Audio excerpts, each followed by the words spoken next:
There are 5 power laws that make certain people completely untouchable, and most people will never use them. Not because they don't know them, but because they require something most people aren't willing to give up.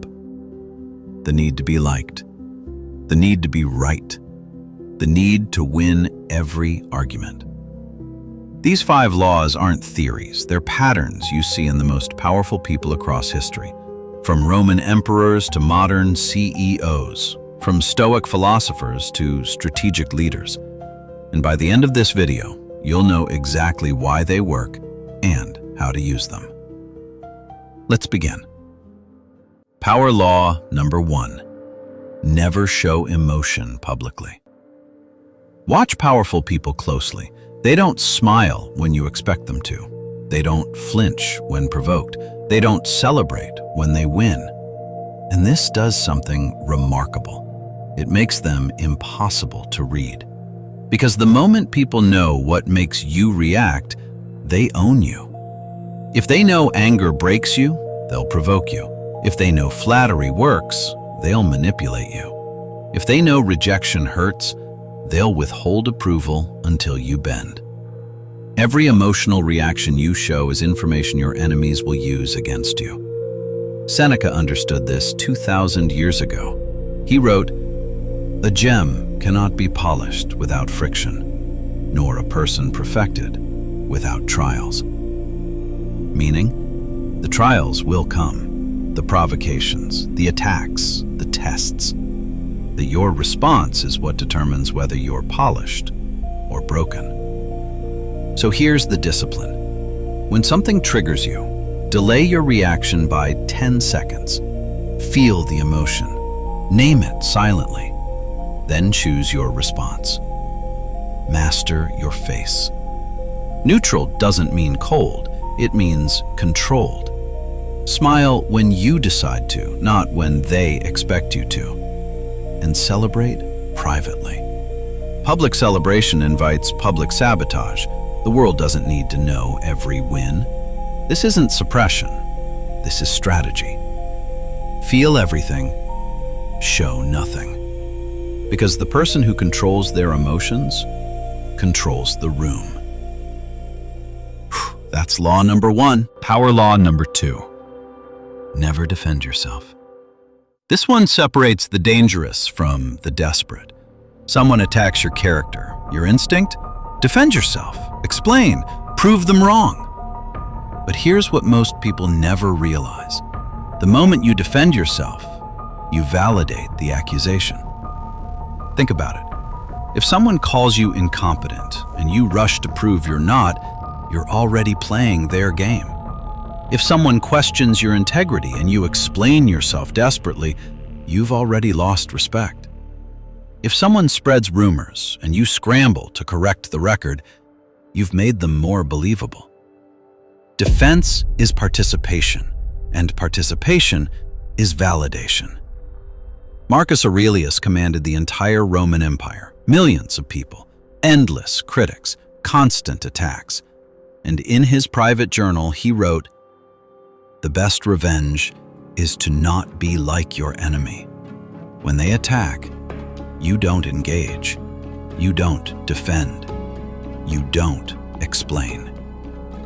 You simply continue." Here's how. Let the accusation hang in the air.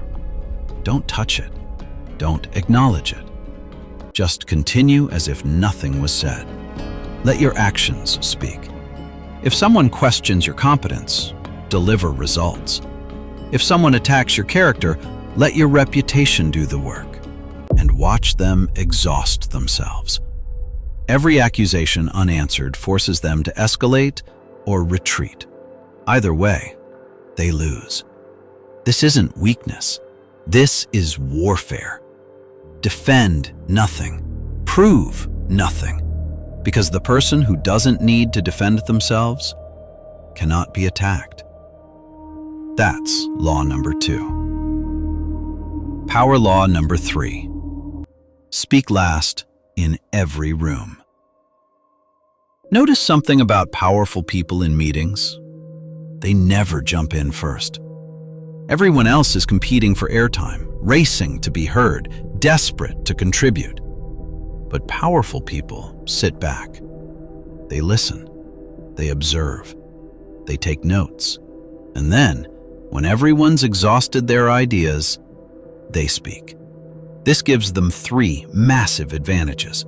First, they've seen everyone's cards. They know who's aligned, who's opposed, where the landmines are. Second, everyone's already made their best arguments, so when the powerful person speaks, they can synthesize everything into one clear direction. Third, their words carry finality. Because they spoke last, their conclusion feels like the natural endpoint, not the beginning of more debate. Epictetus taught, "We have 2 ears and 1 mouth, so that we can listen twice as much as we speak." But it's more than wisdom. It's strategy. Here's the method. Stay silent for the first half. Let everyone exhaust their ideas. Take notes. Watch body language. See who defers to whom. When you finally speak, synthesize what you heard. Start with, "I've heard 3 main points." Then position your idea as the bridge between them. Make it decisive. Frame your conclusion as the natural endpoint. Use phrases like, "So here's what we're doing. This is the direction." This isn't manipulation. This is leadership. Speak last. Decide first. Because the person who controls the final word controls the room. That's law number 3. Power law number 4. Never justify your decisions. This is where most leaders lose their authority. They make a decision, someone questions it, and immediately they start explaining, listing their reasons, defending their logic, proving their thought process. But here's what they don't understand. Every justification is an invitation to debate. Every explanation is a request for permission. Every reason you give is ammunition they can use against you. When a CEO announces a major decision, they don't justify it to every employee. When a judge delivers a verdict, they don't ask if you agree. When a leader makes a call, they own it. Period. Seneca wrote, "He who is brave is free." And part of that bravery is standing by your decisions without needing everyone's approval. Here's how to do it. Make the decision privately. Do your research, weigh the options. But once you decide, stop deliberating. Announce it simply. "I've decided we're going with option B." That's it. No preamble, no justification, no apology. Redirect questions. If they ask why, say, "I've weighed the factors, and this is the direction." If they push, say, "I understand you disagree. The decision stands." This isn't arrogance. This is clarity. Justify nothing. Own everything. Because the person who stops seeking approval commands respect. That's law number 4. Power law number 5. Master the pause.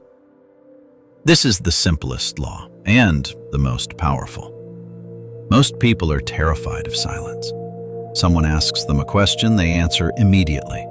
Someone challenges them, they defend instantly. Someone creates tension, they rush to fill the void. But powerful people do the opposite. They pause. And that pause does 3 things. First, it breaks the cycle of reactivity. You move from reacting to responding. Second, it forces the other person to wait, which subtly shifts the power dynamic in your favor. Third, it makes your words more impactful because they were chosen, not blurted out. Marcus Aurelius said, "You have power over your mind, not outside events." And that 2-second pause, that's you taking your power back. Here's the practice. Before you speak, count to 2, silently. 1 Mississippi, 2 Mississippi. Then respond. In conflict, extend the pause. When someone's trying to provoke you, pause for 5 seconds. Let the tension build. Then speak calmly. In negotiations, pause after they make an offer. Don't fill the silence. Let them sweat. Often they'll improve their offer just to end the discomfort. This isn't a trick. This is mastery. Silence is power. Use it, because the person who's comfortable with silence controls every conversation. That's law number 5. Now let me tell you why most people will never use these laws. It's not because they're hard to understand. They're not. It's not because they don't work. They do. It's because they require you to give up something most people aren't willing to give up. The need to be liked. The need to be right. The need to win every argument. The need for approval. The need for immediate validation. These 5 laws trade short-term comfort for long-term power. When you don't show emotion, people might think you're cold. When you don't defend yourself, people might think you're guilty. When you speak last, people might think you have nothing to contribute. When you don't justify decisions, people might think you're arrogant. When you pause, people might think you're slow. And that discomfort, that judgment, that misunderstanding, most people can't handle it. So they go back to being reactive, being defensive, being desperate to be understood. But here's what the Stoics understood and what separates the powerful from everyone else. Other people's opinions of you are not your problem. Your job isn't to manage their perception. Your job is to master yourself. And when you do that, something interesting happens. The people who matter, the people who are also operating at this level, they recognize it immediately. They see your emotional control and respect it. They see your refusal to defend yourself and admire it. They see you speak last and trust your judgment. They see you stand by decisions and follow your leadership. They see your comfort with silence and feel the power in it. And the people who don't get it, who think you're cold or arrogant or slow, they weren't your people anyway. So here's my challenge to you. Take one of these laws, just one, and practice it for the next 7 days. Master the pause. Before you speak, count to 2, every single time. Or never defend yourself. When someone attacks, let it hang, don't engage. Or speak last in meetings, just once. See what happens. Watch how people respond. Watch how you feel. Watch how the power dynamic shifts. Because these aren't just concepts, these are practices. And the only way to know if they work is to actually use them. Remember, feel everything. Show nothing. Defend nothing. Prove nothing. Speak last. Decide first. Justify nothing. Own everything. And master the pause. These 5 laws won't make you liked by everyone, but they'll make you untouchable.